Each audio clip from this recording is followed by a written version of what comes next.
नमस्कार मित्रांनो, स्वागत आहे आपल्या लक्ष्मीदीप ज्ञान यूट्यूब चॅनलवरती. आपल्या चॅनलवरती आपण सरकारच्या विविध योजनांचा परिचय करून घेत असतो आणि त्या योजना शेतकऱ्यांच्या संदर्भामध्ये असतात. दिव्यांग व्यक्ती असतील, महिला असतील, बेरोजगार तरुण असतील, कर्मचारी असतील, विद्यार्थी असतील. या सर्व लोकांच्या संदर्भामध्ये विविध अशा योजनांचा परिचय आपण आपल्या यूट्यूब चॅनलच्या माध्यमातून घेत असतो. त्याचप्रमाणे आज या ठिकाणी महाराष्ट्रातील प्रत्येक विद्यार्थ्यांसाठी शैक्षणिक कर्ज योजना 2026 ची माहिती आपण या व्हिडिओच्या माध्यमातून घेणार आहोत. त्यासाठी व्हिडिओ शेवटपर्यंत पाहणं. आपल्या चॅनलवर जर तुम्ही नवीन असाल तर प्रथमतः आपल्या चॅनलला सबस्क्राईब करा. मित्रांनो, भारतातील शैक्षणिक कर्ज योजनांची माहिती. शैक्षणिक कर्जाचा उद्देश म्हणजे उच्च शिक्षणासाठी लागणारे पैसे बँका, वित्तीय संस्था विद्यार्थ्यांना कर्ज स्वरूपात देतात. यात तुम्ही कोर्स फी, राहण्यासाठीचा खर्च, पुस्तके इत्यादी खर्च दाखवू शकता. सगळ्यात महत्त्वाचं काय वैशिष्ट्य आहे, सर्वसाधारण गोष्टी कोणत्या आहेत? कर्ज रक्कम साधारणतः 7.5 लाख ते 30 लाख रुपयापर्यंतचं कर्ज तुम्हाला अभ्यासक्रमानुसार वाटप केलं जाणार आहे. व्याजदर सुमारे 7% ते 12% बँकेकडून तो व्याजदर बदलू शकतो त्यांच्या नियमानुसार. आणि परतफेडीचा जर विचार केला तर कोर्स प्लस 1 वर्षानंतर सुरू होण्याचा पर्याय या ठिकाणी या गोष्टीनं तुम्हाला या ठिकाणी त्या कर्ज पेड करावं लागणार आहे. आता कर सवलत. शैक्षणिक कर्जावरील व्याज परतफेड 80E अंतर्गत सवलत मिळू शकते. त्याच्यामुळं पालक जे काही कर्मचारी आहेत अशांना सुद्धा या ठिकाणी 80E मधून या ठिकाणी कर्ज स्वरूपामध्ये असलेल्या रकमेवर कर सवलतसुद्धा देण्यात येणार आहे. कर्ज देशांतर्गत आणि परदेशात अभ्यासक्रम दोन्हीसाठीही मिळू शकतो. ज्या विद्यार्थ्यांना आपल्याच देशामध्ये राहून दुसऱ्या परराज्यामध्ये किंवा आपल्या देशातला विद्यार्थी परदेशामध्ये जे काही शिक्षण घेण्यासाठी जात असतो त्या गोष्टींसाठी सुद्धा कर्ज या ठिकाणी दिलं जातं. आता ही भारत सरकारची एक अत्यंत महत्त्वाकांक्षी योजना आहे, ती म्हणजे पी-एम विद्यालक्ष्मी योजना.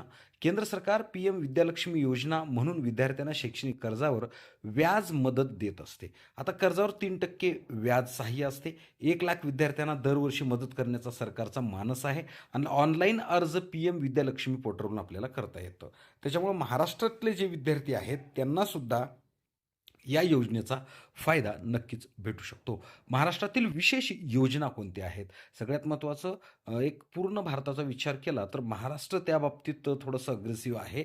कारण महाराष्ट्रामध्ये शैक्षणिक कर्जाबद्दलच्या विविध योजना असतात. त्याच्यामध्ये मौलाना आझाद शैक्षणिक कर्ज योजना, कर्ज मर्यादा 2.5 लाखापर्यंत असते, व्याजदर 3% आणि 100% कर्ज दिलं जातं. परतफेड अभ्यासक्रम पूर्ण झाल्यावर 6 महिन्याच्या पुढे 5 वर्षामध्ये आपल्याला करायचं असतं. कौटुंबिक उत्पन्न मर्यादा आणि वयाची अट जर विचार केला तर 18 ते 32 वर्ष वय असलं पाहिजे आणि उत्पन्न मर्यादामध्ये त्याच्यामध्ये काही अट ठेवण्यात आलेली नाही. त्याच्यानंतर डॉक्टर ए-पी-जे अब्दुल कलाम शैक्षणिक कर्ज योजना.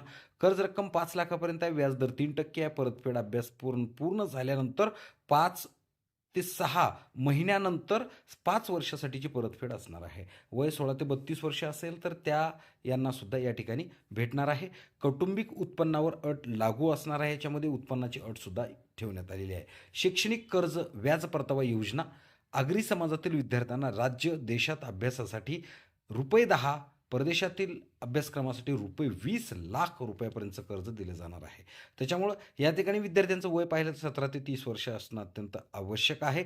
त्याच्यामुळे हे कर्ज तुमच्या कोणत्या अभ्यासक्रमाला मिळू शकतं हे सुद्धा अत्यंत महत्त्वाचं आहे. आरोग्य असेल, अभियांत्रिकी असेल किंवा व्यावसायिक कृषी या योजनांसाठी किंवा या शैक्षणिक पिरियडसाठी किंवा या शैक्षणिक डिप्लोम्यांसाठी तुम्हाला कर्ज भेटणार आहे. त्याच्यानंतर मुख्य अटी काय लादण्यात आलेल्या आहेत हे सुद्धा महत्त्वाचं आहे.